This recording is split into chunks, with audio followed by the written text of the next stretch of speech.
O mga kababayan, kilala niyo yan? Itong itsura pa lang mga kababayan, para ng sinapian ng espiritu ng adik, mga kababayan. O tingnan nyo, tululaway pa mga kababayan. Itong si espiritu na parang sinapian ng masamang espiritu dahil violent reaction talaga siya mga kababayan na ayaw niya. No! No, no, no! Kung si BBM ganyan mga kababayan nung tinanong ng drug test. Eto rin si Luke Espiritu na tululaway pa mga kababayan. Sabi din niya, bawal! Ayaw namin, ayaw ko na magkaroon ng mandatory drug test, hair follicle drug test para dito sa mga kandidato. Dahil anya mga kababayan, hindi naman daw problema ng bansa etong droga. Spiyo animal! Mukhang pinapalabas nito si Espiritu mga kababayan na okay lang maging bangag itong ating mga elected officials. Kaya kung siya daw ang tatanungin, para ke? Para what? Para saan daw itong hair follicle drug test para sa mga tumatakbong kandidato? Panoorin niyo po. Sa Kamara may panukalang nagsusulong sa mandatory random drug testing sa lahat ng elected at appointed government officials. Correction! Kanguso mo, Jessica So, ay kapuso mo, Jessica So. Hair follicle drug test. Mandatory hair follicle drug test. Hindi po yung ihi mga kababayan ha. Dahil ilang days lang mga kababayan, magne-negative ka lang Titigil lang yan ng ilang araw. Hair follicle dapat. Government officials. Pero inalmahan ito ng ilang mambabatas dahil labag daw ito sa konstitusyon. Kaya nga mayroong panukalang batas para illegalize na ito. Para maging mandatory ito. At sino ba yung mga kumukontra? Diyan sa napakagandang panukalang batas sa iyan mga kababayan, na kung tayo mga ordinaryong mga empleyado, dinadrug test tayo bago tayo mag-apply. Ano pa kaya yung mga bangag dyan na humahawak sa pondo ng bayan, nagkukumpas sa ating bansa? Dapat lang i-hair follicle drug test sila. Lalo't hindi ito kasama sa qualification sa mga tumatakbong kandidato. Di ba? Ang qualification lang mga kababayan can read and write. Ang Filipino Ang tanong dapat. ng bayan, ang tanong ni sinusuportahan Soho. mo ba o hindi ang panukalang dapat dumaan Dapat sa suporta. mandatory random drug testing ang mga elected at appointed official ng gobyerno? Tingnan natin mga kababayan ha kung sino-sino ang ayaw. Alam na natin ha kung bakit. Common sense will tell you bakit ayaw mong suportahan na gawing mandatory ang hair follicle drug test. Mga kandidato, Sino? Yes, si Jimmy Bondok. Yes, Ano si kayo? Vic Rodriguez. yes, No, si Francine Castro. Ayaw ni Francine Castro mga kababayan ang hair follicle drug test. Pati si Calyode mga kababayan, makakaliwayan ha. Aprobado na dapat i-drug test. Ang masamang espiritu mga kababayan, resounding no. Tapos yung isa pang matanda, tapos si Bato, yes. No, sino din ito mga kababayan? Ang maganda nito mga kababayan, etong nag-no, dapat i-insist natin sa kanila mga pa-drug test. Si Teddy Casino, etong mga makabulok black mga kababayan, ayaw ng drug test. Anyway, mga baliktad na palang utak nila, no? Bakit kaya nasira ang mga utak ng mga makabulok black na ito mga kababayan? dalawang abogado naman ang magtatapatan, sina Attorney Vic Rodriguez at si Attorney masamang espiritu, Luke Espiritu. Ako po ay sang-ayon na sa mandatory drug testing sa lahat ng Dapat elected and dapat appointed lang. officials sa gobyerno bilang pagtugon sa Article 11, Section 1 of our Constitution that public office is a Sa public, public trust. At dapat lahat ay may accountable sa ating mamamayang Pilipino. Tapos, si BBM, galit na galit niyan. Pikon na pikon mga kababayan. No! Ganyan talaga. Why would I do that? Bakit ako magpapadrug test para mabuking? Pino. Kulang pa po yung oras nyo. Baka may gusto pa ho kayong sabihin. Loud and clear na yun, Jessica. Direct to the point. At yun nga po aking isinususog din yung Dangerous Drugs Board Resolution number 13 series of 2018 na nagpapahintulot na i-undergo sa drug test ang mga elected officials. Correct. Pakinggan po naman natin ang posisyon ni Attorney Luke Espiritu. Ang masamang Pagsupo sa espiritu. droga, Grabing iling. No! Kung si BBM ang kababayan, no. Ito, no! Nasaniban ka ba ng espiritu ng addict espiritu? Bakit ayaw mo? Luke Espiritu. Ang pagsugpo sa droga, hindi yan magic formula para sulbahin ang lahat ng kabulukan sa gobyerno. Oh, tapos, hahayaan mo lang na lumaganap ang illegal na droga. Wala namang sinabi na masusugpo ang lahat ng problema ng bansa. Masamang espiritu.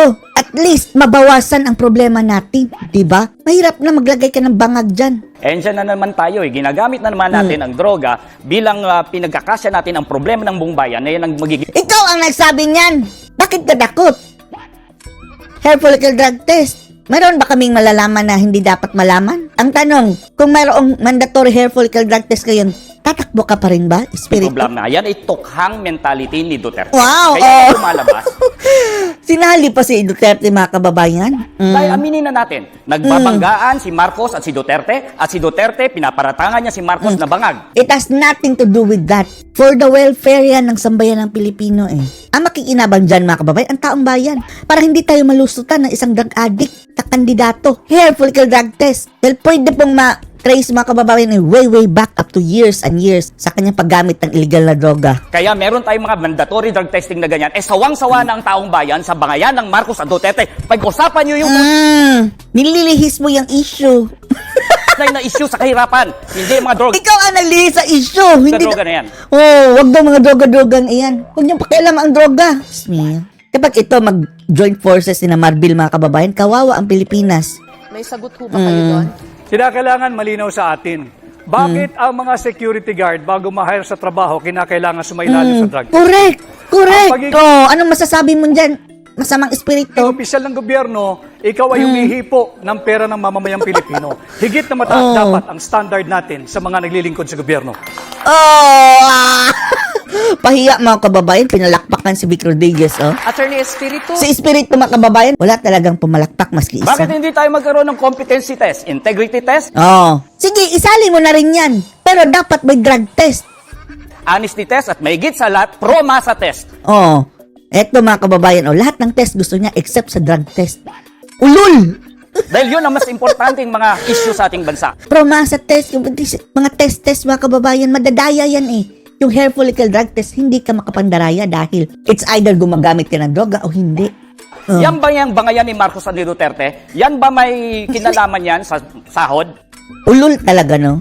Etong drug test, mga kababayan, it has nothing to do with Duterte and Marcos na awayan. Kasi kapag maisa sa batas yan, mga kababayan, ay yung mandatory drug test, hair follicle drug test, magiging batas na yan habang buhay unless i-repeal.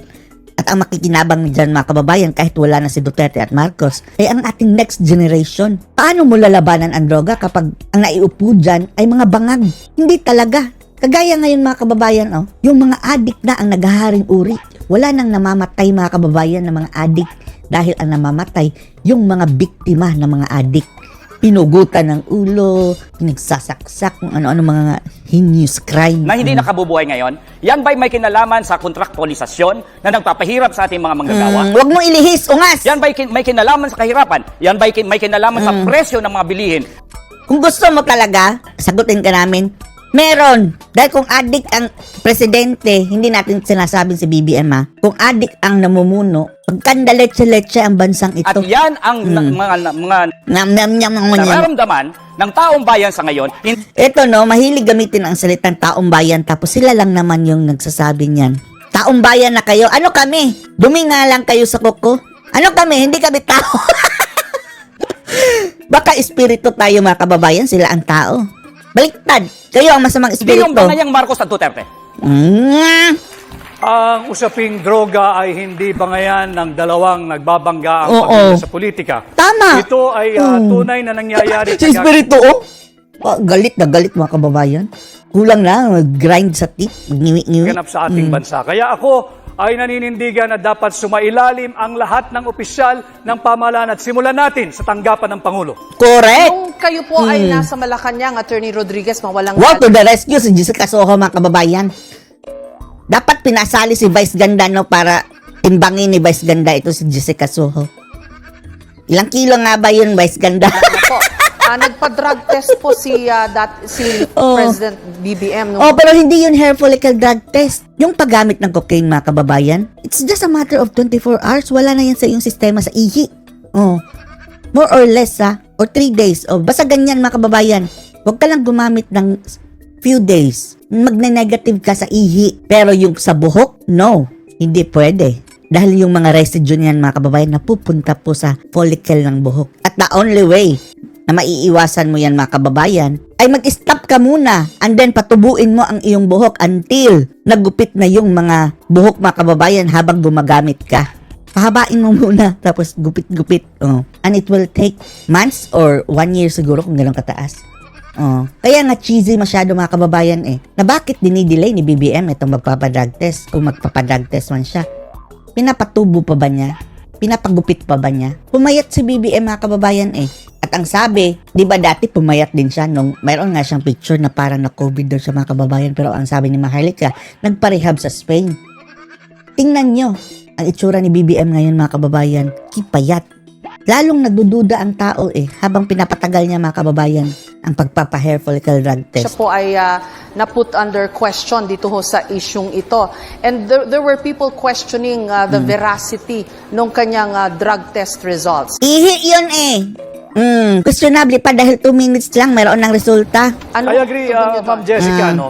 Subalit, kaunting pagtatama lamang. Yung drug test na ipinakita, that was during the campaign period. Sometime Ihi. November of 2021. Dapat hair follicle. Doon namin ipinakita yung negative drug test. Subalit, nagpapatuloy yung issue ng paggamit ng droga ng mga matataas na opisyal ng ating pamahalaan. Lalong-lalo na ngayon. At lalong-lalo na mga kababayan na mayroon ng eyewitness si Cathy Binag mga kababayan na hindi talaga nila sinagot ang issue. Hinayaan lang nilang mapanis mga kababayan ng Matapos issue. na ang istoryang ito sapagkat ito'y interes ng lahat ng Pilipino. Sumailalim na sa isang open, fair, transparent, and credible hair follicle drug test ang lahat. Ano masasabi nyo dito? Lalong-lalo ka na masamang espiritu. Tululaway pa mga kababayan. So, anong masasabi nyo dito? Post your comments below.